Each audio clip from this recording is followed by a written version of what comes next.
Hello, ladies and gentlemen. Welcome back to another episode here on European Confessions. The following story that you're going to be listening to, it comes from a message that was sent to us by one of our brother, and the message, it reads like this. Hello, how are you? Can you please post my own story as hidden identity? I am a man currently living here in Europe, but sometimes I do go there to South Africa because I still have my businesses there.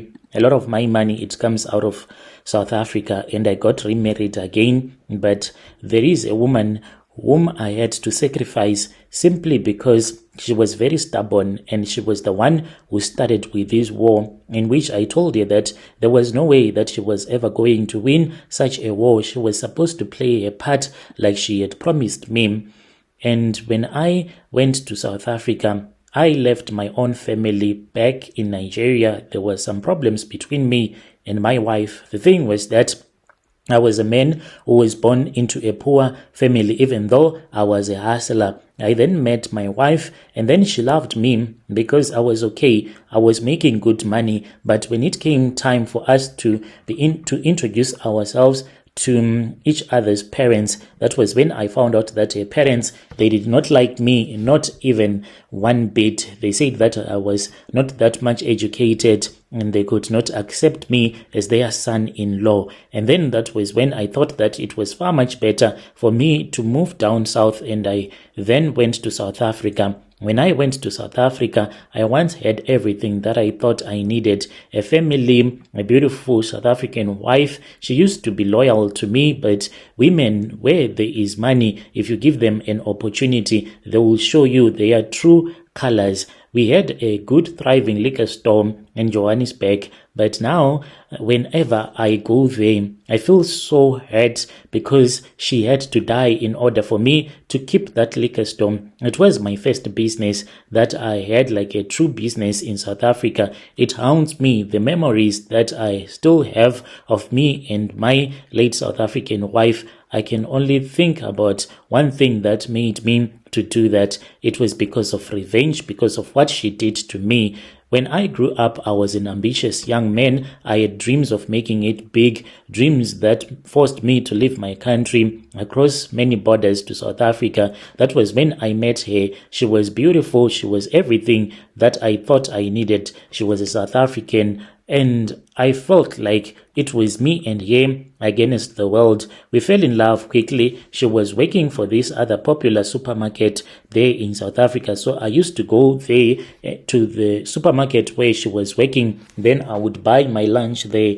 Sooner or later, we started communicating. One day, that was when I got the nerves to ask for her phone numbers. She quickly gave me the number, saying that she was scared that her manager was going to see that we were having an informal conversation. And then she became my everything. I treated her like a queen. I told her that I had other weaknesses as a man, and she understood me. I told her that since I was in her country, it was a little bit hard for me to run a business. If she was going to stand by my side, she will stand in front of me, whilst I will make the other decisions in the background. I promised her that together we were going to build a better life, even to take her to Europe. That was when I came with the idea of opening up a liquor store. I used so much money. Even some relatives back in Nigeria, they even sent me some money so that at least our business can be able to stand on its own feet. And this liquor store, it was a success. We were working really hard, and she was someone that had good business skills. Money was flowing, and the future was looking promising. I even went with her to a dealership, and I got her a beautiful car. It was not a latest model car, but it was something, and she was happy about the way that our life was moving, and the future was really good. Then that was when I discovered that she had fallen pregnant. We had a son together, and I thought that this was it. This was the life that I had worked hard for. So me and him, that was when we went to her parents, and I paid the money that was needed And whenever I would say we need to go to the Home Affairs so that we can register our marriage in order for me to formalize my stay in South Africa, that was when she kept on postponing and postponing until everything came crashing down on me. I don't know if it was fate or maybe it was her planning everything. I was deported from South Africa in the year 2008. The authorities sent me back to Nigeria. In an instant, I lost everything, like everything was in her name. Since I was not properly documented, it was very hard for me to open even an account. I lost my store, my family. At that time, I thought that I had lost my wife, not knowing that she was the one who was the evil one who had planned my downfall. I lost my life in a minute. I begged her, I used to call her, I would send messages. I even begged her to help me to get back to South Africa, to help me bring my son home. But she ignored me. For months, there was nothing, no response, no hope at all. I returned to Nigeria a broken man. I had nothing left. All of my dreams were shattered. But I did not give up. I could not. The bitterness in my chest only grew with each and every passing day, with every moment I spent away from my child. Then one fateful day, I found out that she had taken over my liquor store.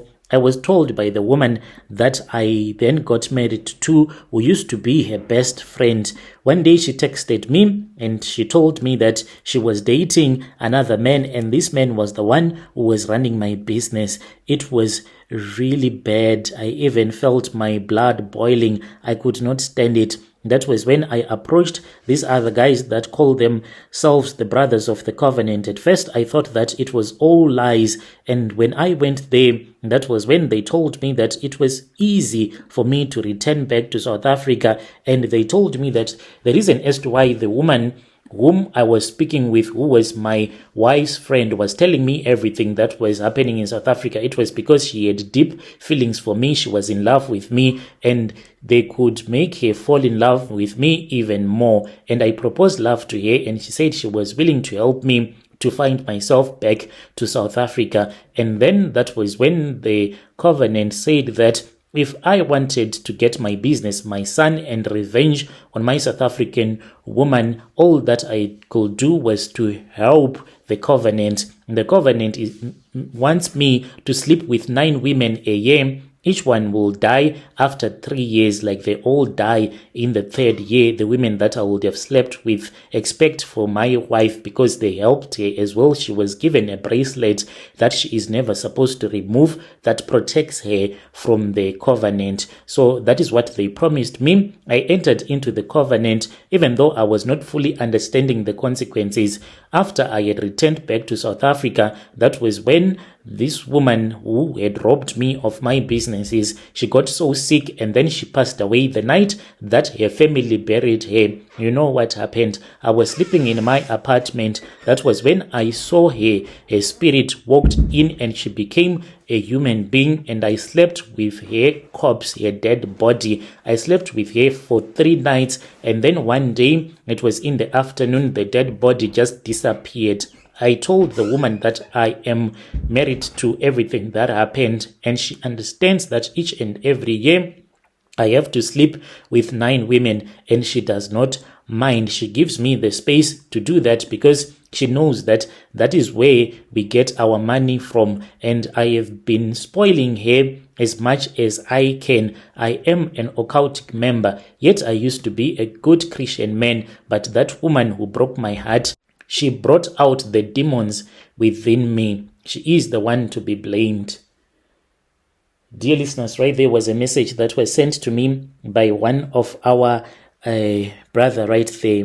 Strange things indeed they do happen in this world. Can you imagine? Yo,